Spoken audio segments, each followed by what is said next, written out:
बरसे सावन के बदरिया झूमे देव घर नगरिया। अरे बोलो बम के गूंजो है नाराजी।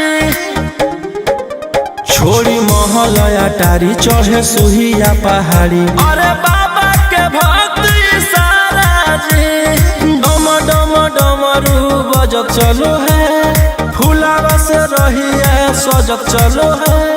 चिलम से धुआं फेंके आग जैसा, नाचो है कावरिया नाग जैसा।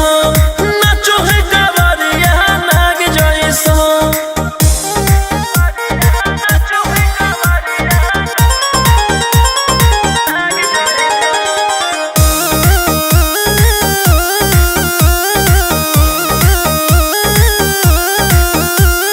जल लेके चलल ह कैदल रंगा बाजी के, गेरुआ गमछिया बान के।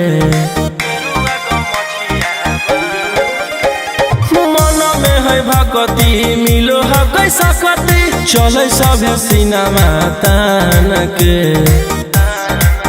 लेके भंगिया धतूर बेल पाता हो, आशीष मांगे सभे लोग जाता हो।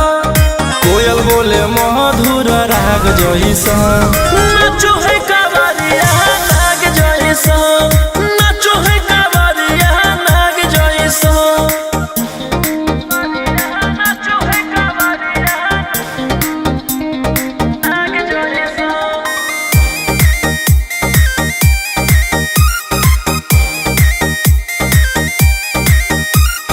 अपना इशारा पर चलाबो हखी बाबा, श्री सिटिया पूरा ब्रह्मांड हो। इनके दया से आज असुआ उसके होलो ह कोई नामा बरांड हो। जे भी करो है सोमारी ओकरा पुण्य मिलो है, इनकर चूमी चरण सुकून मिलो है। रोहिया दहाड़े देखो बाघ जैसा, नाचो है कावरिया नाग जैसा। नाचो है कावरिया नाग जैसा। चिलम से धुआं फेंके आग जैसा, नाचो है कावरिया नाग जैसा।